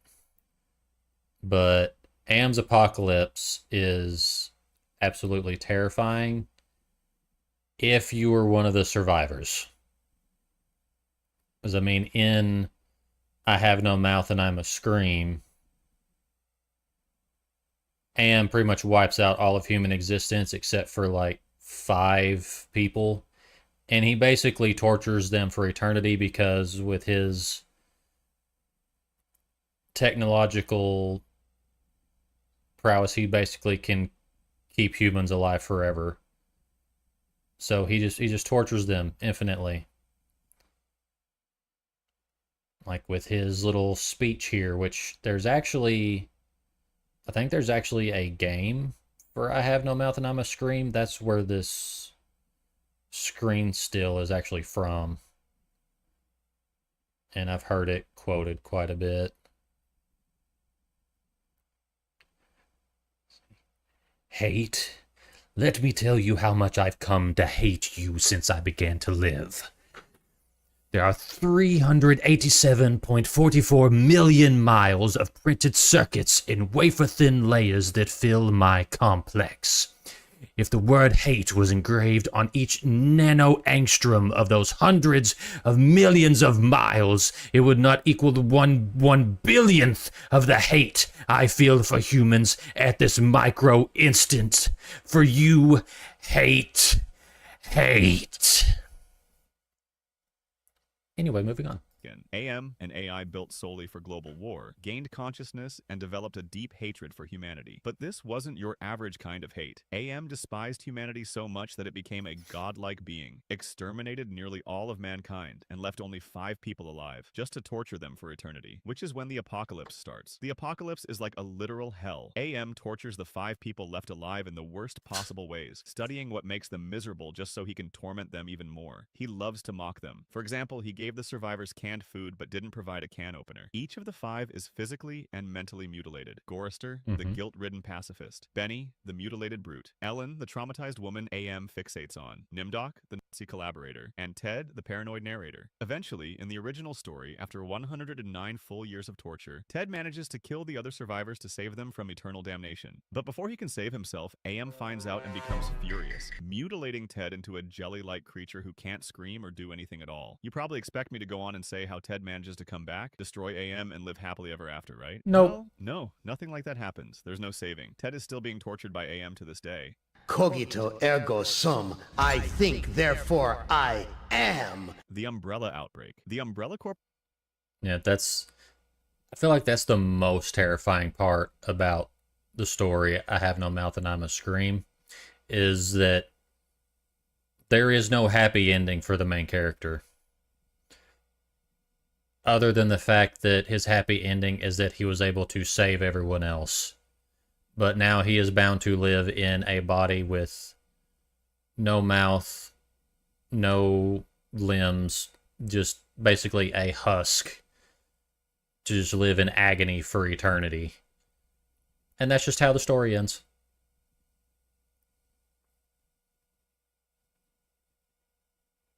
It's like Brothers Grimm levels of storytelling. But even worse, because it's like, what's the lesson here? I mean, I guess the lesson could be like that you should always try to do good no matter the consequences, but it's like that's a pretty harsh consequence. I don't know if I would be willing to do that knowing that I would just be tortured for eternity. It'd basically be like, you can kill all of your friends and be guaranteed that they will go to heaven, but you will 100% go to hell for killing them. So you'll just live in suffering for the rest of your life, but they'll get to live in peace for the rest of their life. It's like, is it worth it? I don't know. I feel like that's kind of the question that the story asks is it worth living through hell so that the ones that you care about can be saved?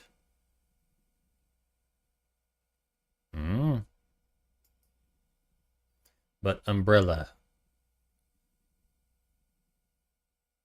And honestly, I've tried to think of ways to... I've tried to get inspirations for my lore and stuff from Resident Evil games. Only thing that I've really been able to get inspiration from is like mutations of the zombie infection in my universe. Or in the, I don't know, what should we call my universe? Because I've never really come up with a name for it. Because the only thing I can think of is like the Red Tech universe. Because I have come up with the idea of different timelines of the story, and all of the other timelines, Red Tech does not exist. Well, actually, one of the universes, it does exist, but I no longer lead it.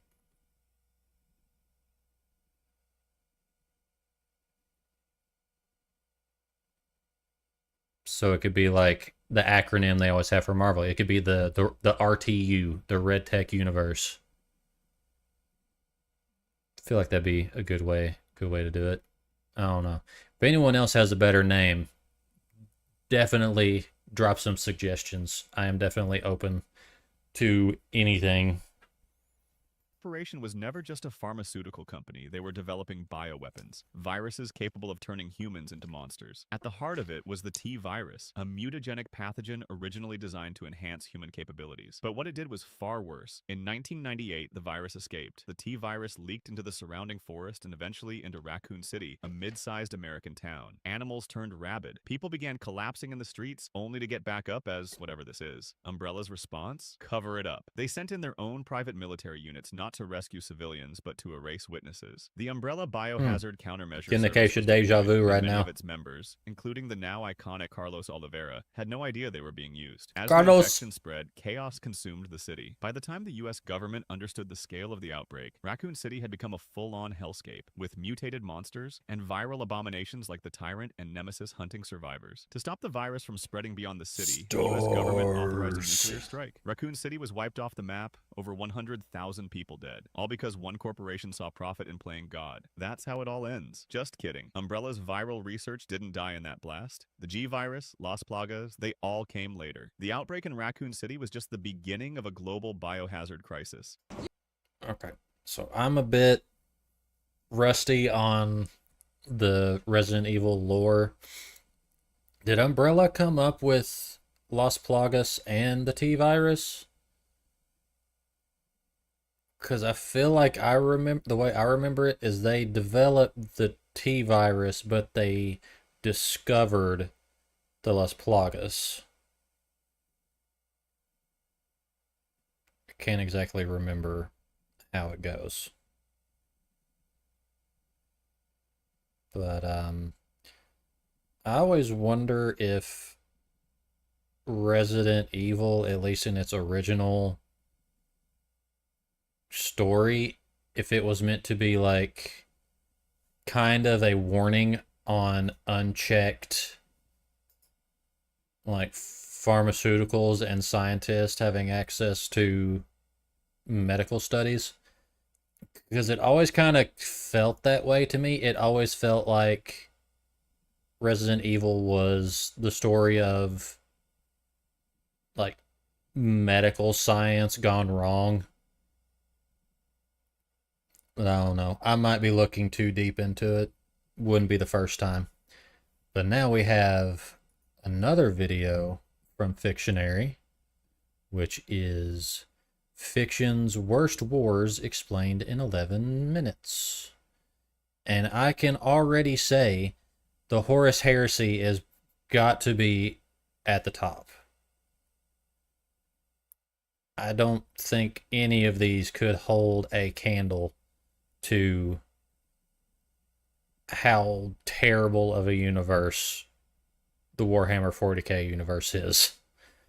There is no happy ending. There is no good guy. Everything sucks. The only release you get is death.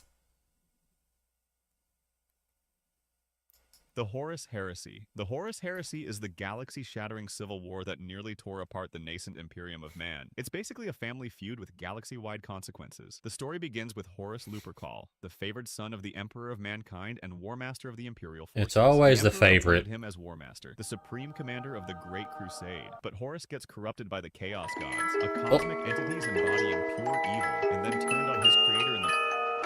Hello, Raiders. Hello, Frosta. Thank you so much for the raid. Welcome in. I am Rebel, your zombie cyborg dad VTuber. And we're just doing a little bit of reacting to some videos. We just started a new video called Fiction's Worst Wars, explained 11 minutes. Just jumping into the Horus Heresy, which I feel like has got to be like S tier, like worst wars to be a part of. But hope you had a good stream, Frosta. Playing some Zenless Zone Zero. Nice, nice. I approve, I approve. I was actually mentioning Zenless a few minutes ago, talking about if I should stream Zenless while doing impressions of some of the characters as I play. Any war in 40k is a worst war. Exactly. It's like there's no good time to be in 40k. it sucks and always sucks forever. The only time that you have any shred of peace is if you're dead. And even then, it's questionable. It depends on where you die at that point, because then you could just have your soul being tortured for eternity. Who knows?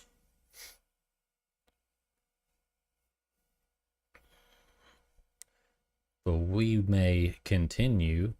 And also, for those just joining in, if you have suggestions for videos that you would like me to react to, I have a video reaction channel on my Discord where you can post pretty much any YouTube videos that you want that you think I would be interested in or would find funny. So be sure to drop stuff in there if you have anything in mind. Most spectacular backstab in fictional history. The Chaos Gods show him the future, a galaxy of unending war, worshipping the Emperor as a god. Horus sees the truth that his father's dream is a lie. Over 7 years, Horus wages the most brutal civil war in history. Entire planets are annihilated. It ends with the siege of Terra, the final assault on Earth itself. Horus breaks through the Sol system, lands on Terra, and leads the traitors through the defenses of the Imperial Palace. The Emperor, forced out of his isolation, confronts Horus in single combat aboard his flagship. The Emperor kills Horus, but he's mortally wounded. His body is placed on the Golden Throne, a life support machine, just to keep him half alive. The Horus... Okay. So, I have, like, a Warhammer 40k for Dummies level knowledge of the lore. I know there's, like, conspiracies and there's theories as to what the Emperor actually is, because I'm pretty sure it states in the lore that he has existed since, like, before mankind even really existed. So there's a lot of theories that say that, like, he's actually another god or, like, another chaos god. And the reason that when he started the Imperium and wiping out all forms of religion, basically Cyber Jesus, I don't know, I feel like that's pretty heretical to compare him to Jesus, because I wouldn't put him anywhere close to Jesus. But yeah, I feel like that's kind of what they play on, but it's like, it's like Jesus if he was what the Pharisees expected the Messiah to be, which was like a vengeful warrior god to wipe out all of those who, like, attacked the Jewish faith. So this is basically, this is a what if scenario if the Jews actually got what they wanted out of a Messiah. That sounds really bad. I'm gonna retract what I just said before someone tries to throw around, like, neo-Nazi, which, who knows? I've probably said something at this point that someone could take out of context to say that I am anyway, so who really cares? But yeah, I've heard one thing that I am interested in currently with the lore is that it's implied that either the Emperor is actually already dead and it's just the Imperium putting on a show to make everyone believe that he is still alive, or that the fact that they are keeping him alive is actually limiting his power, and that eventually they might write in the story that he does actually die and then he is able to become the god / chaos god that people think he is. But I don't know.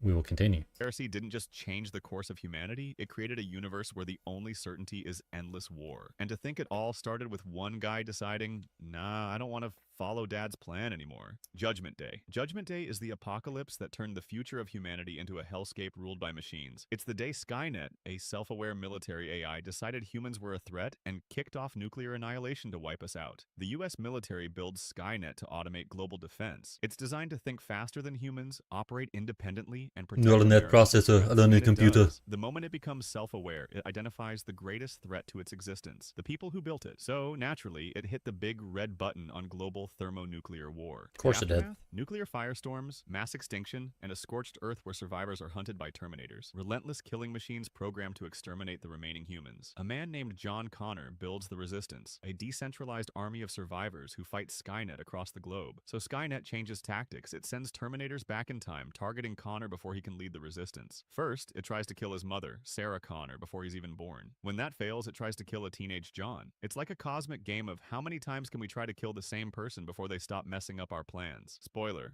a lot. So remember, next time your phone suggests an update, be glad it's not plotting to end humanity. Yet. The Covenant War. The Covenant War...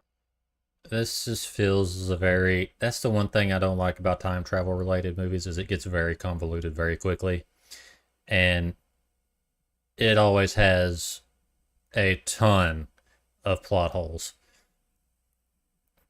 Like, because I feel like it would be so easy to just figure out John Connor's like family tree, to go down a point in time to where their level of like weaponry is just null and void compared to the Terminator. So just go back to like an ancestor that if they're wiped out, then his entire like lineage no longer exists, and then there you go, the Terminators win. It's like, it's so easy. And when it's a supercomputer, it should be able to know that fact. But it's kind of suspension of disbelief. Because, I mean, you can't have an entertaining movie if they just go back in time and wipe out someone during, like, the Civil War era, and then all of a sudden, the Terminators are guaranteed to win now. That's not fun. Also known officially as the Human Covenant War. This conflict is easily one of the most brutal and lopsided wars in science fiction. The war started off in 2525, when the Covenant, a massive alliance of fanatically religious alien species, declared humanity a heretical abomination. Why? Because humans could interact with Forerunner artifacts. That's it. Divine offense taken, genocide initiated. The Covenant wasn't just one alien species. It was a whole squad of species working together in a very dysfunctional religious pyramid scheme, all united under the belief that activating ancient Forerunner tech would start a glorious great journey. What they didn't realize, those holy rings were actually galaxy-wiping bioweapons. The Forerunners built them to stop the flood. So while humanity was out colonizing planets and trying to survive, the Covenant showed up like an overpowered raid boss and glassed entire worlds. Literally, their ships would bombard planets with plasma until the surface turned to molten glass. Billions died in the first years of the war. The UNSC's military, even with all its tech, couldn't compete. The only reason humanity didn't go extinct was Project Spartan 2, the program that created super soldiers like Master Chief. They became the face of humanity's last hope. Which is fun to think about, because if you read the books, the Spartan 2s weren't even originally created for fighting the Covenant. Like, they weren't even aware of their existence at the time. They were actually created to stave off a basically like a terrorist group. And then all of a sudden, aliens show up and it's like, well, we have bigger problems to worry about now than a terrorist organization. We got aliens, bro. And there was another point I wanted to bring up, and I'm already forgetting it. Oh yeah, I was going to see if anyone else knew what the reasoning is behind why humans can use Forerunner tech. I feel like it's explained, I think it's explained in Halo 2, but I can't remember. Isn't it like that humans are like or like forerunners or like the ancestors of humans. Because I don't know if that was the original or if what the didact says is right, or if they retconned it with the didact. Because I know in Halo 4, it's basically explained that the humans were supposed to be like the next in line to be like the leaders of like the universe or whatever. And then the didact and the other forerunners didn't like that and basically started a rebellion. So I think it's that the forerunner tech is like passed down to different species and humans were next in line, but at the same time the original forerunner still had access to it. And then the flood showed up and basically all life was reset. I think that's how it goes. I'd have to go through a whole lore video to remember all that.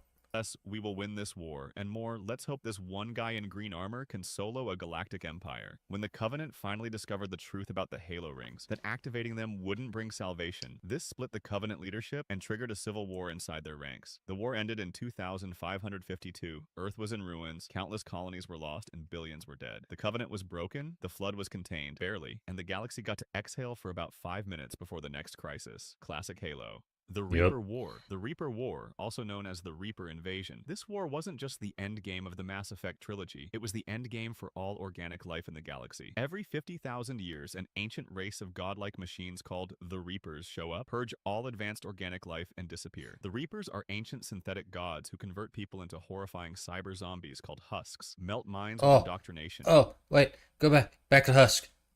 That was one of the things that inspired my idea for the zombies. It's because there were the husk in this are like biomechanical zombies, and that's where part of the inspiration for my zombies came from. It was just that it was human made instead of like advanced alien tech made, so it's different. But I always thought that was cool. And honestly, the idea of the Reapers is terrifying, which is, I believe it's one of the theories for the Fermi paradox, which if you don't know about that, it's basically the question of why have we not seen other alien life knowing how old the universe is? So it's basically a theory that says that there should be other civilizations that have far surpassed our level of technology. And then the question is, where are they, if they are? And that's the Fermi paradox. And one of the possible solutions to the Fermi paradox is basically the story of Mass Effect, where a civilization reaches a certain point where either they destroy themselves. That's one of the solutions. This is one of the solutions that suggests that there is a highest level being in the universe as far as tech and power is concerned. And when they see anything that comes remotely close to reaching that level, they wipe it out. So it's like the only reason our planet exists and we haven't run into any other advanced life is they get wiped out before they can even get advanced to see other galaxies. The only reason they haven't destroyed us yet is because we haven't gotten to that point. So yeah. Scary to think about. science, melt minds with indoctrination, and treat entire civilizations like items on a checklist. At the center of the resistance is Commander Shepard. They're the only one who saw the Reapers coming for years. When they finally arrived, they hit fast. Earth, under siege in hours. The Reapers don't negotiate. They don't talk. They use indoctrination, a psychic influence that turns people into loyal servants without them even realizing it. And the husks, grotesque reanimated corpses, are their infantry. The solution? The Crucible, a mysterious superweapon blueprint from previous cycles. Nobody knows what it does, but building it becomes the galaxy's Hail Mary. Meanwhile, Shepard fights on every front, from war zones on Earth and Palaven to suicide missions in deep space. In the end, Shepard reaches the Citadel, the Reaper's central target, and activates the Crucible. And here comes the controversial part. The player chooses how the war ends. Control the Reapers, destroy them, or merge all organic and synthetic life into a new hybrid. Your endings are blue, green, or red. Choose wisely. And I've heard a lot of theories that I remember all the theories back in the day that say that like the red pill is actually the true ending, and the other two, basically the ending towards the end of Mass Effect 3, especially saying that you're already going through indoctrination by the Reapers, and the other two are basically different sides of the same coin where you're actually giving into the indoctrination, and then the red pill is realizing that you're being indoctrinated and breaking the mind control. But yeah, that was kind of just a theory that people had. It was never actually confirmed. And then they came out with a DLC that actually pushed more of the endings or gave more backstory to the endings. I don't know. I played Mass Effect 1 and 2. I didn't actually play 3 because by the time I was going to play it, people had already beaten it and were talking about how crappy the endings were, so it kind of kept me from getting the game. Species.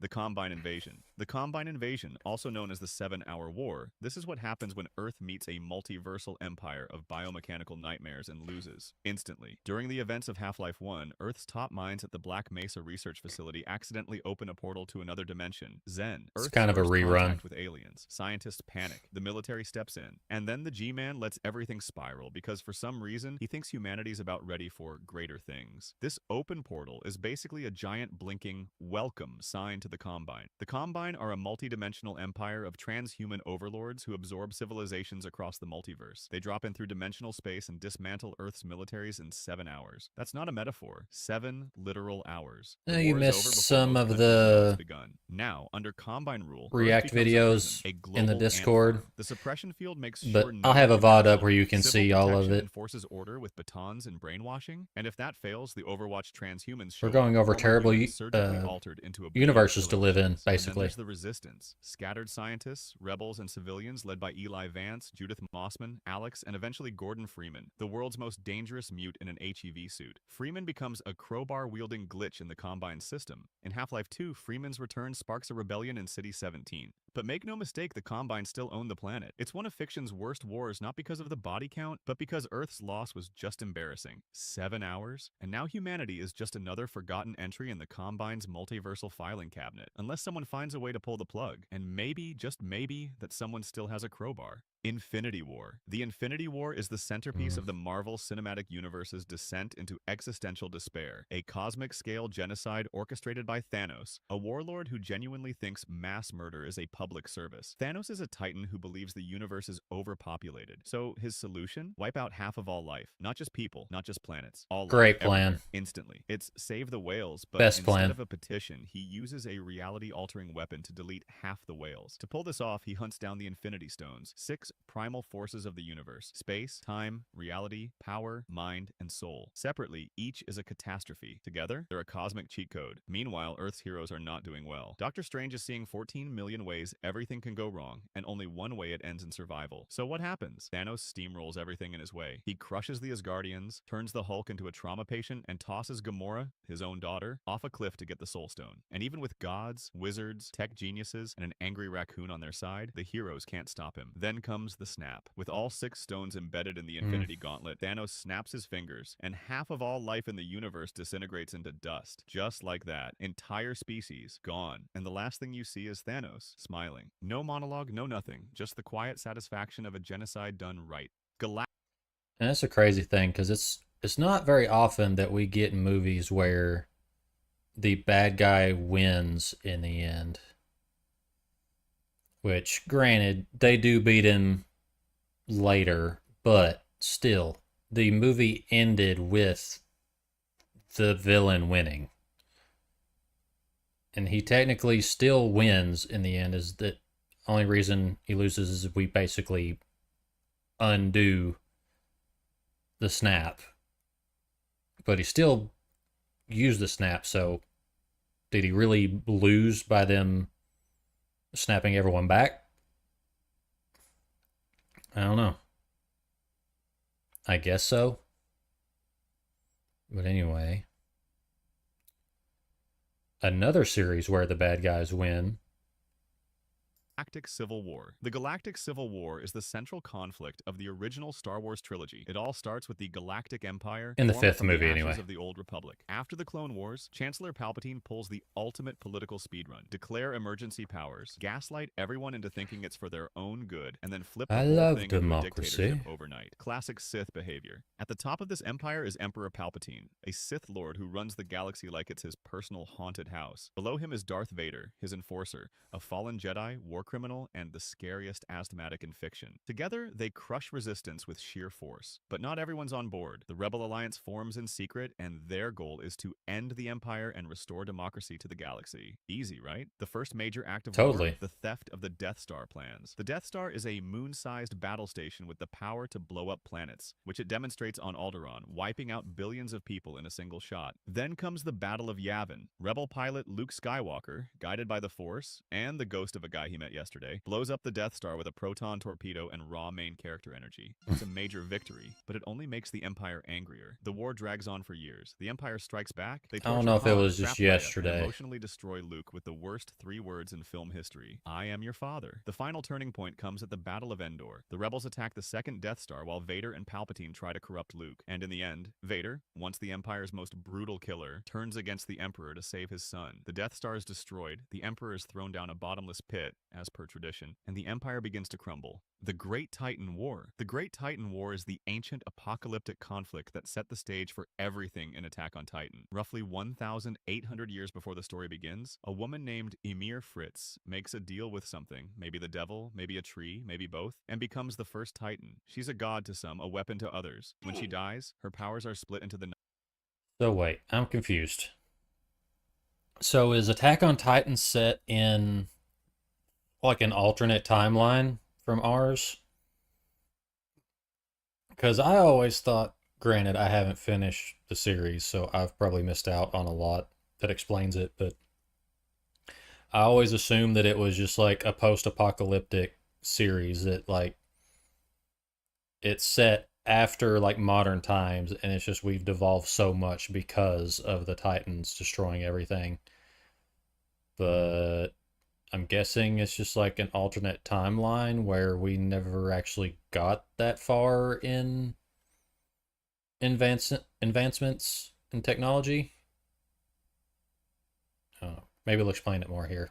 We'll see. 9 Titans, each passed down through generations of her people, the Eldians. The Eldians, now holding godlike power, conquer most of the world and commit mass atrocities against other nations, especially the Marleyans, who eventually get fed up with being used as punching bags by 50-meter-tall monsters. 7 of the 9 Titans are stolen by Marleyan forces thanks to the betrayal of the Tiber family, an Eldian noble house that switches sides. With the power of multiple Titans and a whole lot of military strategy, Marley defeats the Eldian Empire and flips the world order. The remaining Eldians, led by King Fritz, retreat retreat across the sea to a remote island, Parody. But instead of fighting back, King Fritz pulls the ultimate I'm out move. He takes the founding titan, builds 3 massive walls made out of colossal titans, yes, actual titans, and threatens to flatten the entire planet if anyone comes near. Meanwhile, the rest of the world, especially Marley, doesn't exactly forgive and forget. They turn the captured titans into weapons, oppress the Eldians still Learn living on the something with a mainland, slight bit and of raise new horror generations of titan or shifters, humor. turning children into living nukes and calling it a military draft. So the Great Titan War never really ends. The entire Attack on Titan story is basically the aftershock of this war. By the time Eren Yeager starts punching things, he's just the latest chapter in a cycle that's been going on for nearly 2,000 years. A war that began with one girl gaining unimaginable power.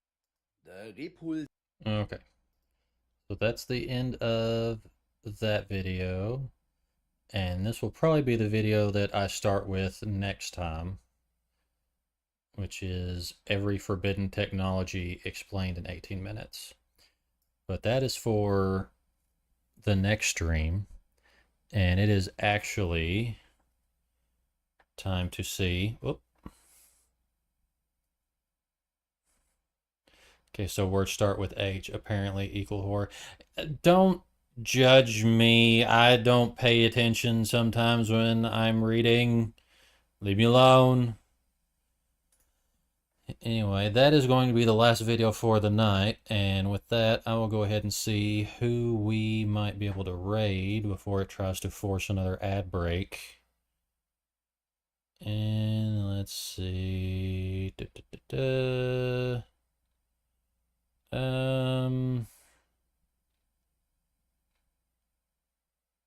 I think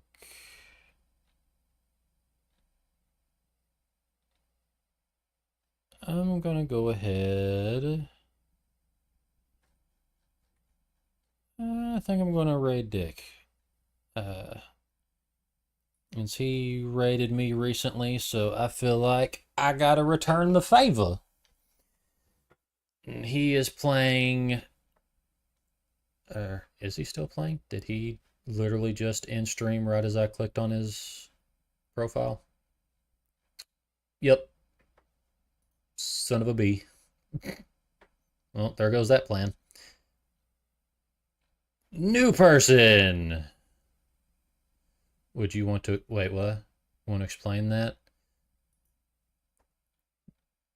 Hey, his name is Dick, okay? Or I guess I could call him Richard.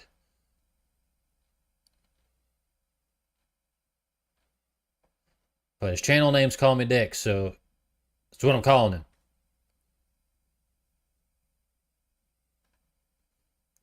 I don't know who to raid.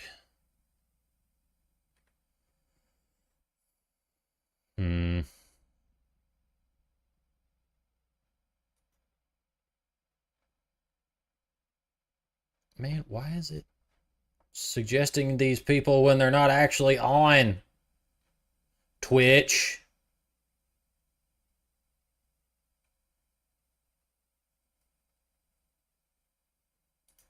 You know what? I think I found someone that's actually still streaming, and they've only been streaming for 47 minutes, so I'm going to assume they're not about to end their stream. We're going to raid the X Count, who is big in the gun VTuber community, and it looks like he is, I don't know if he's reviewing or he is just talking about some of the guns in his collection. He's got quite a few I can see here, several handguns and a lever action, surprisingly.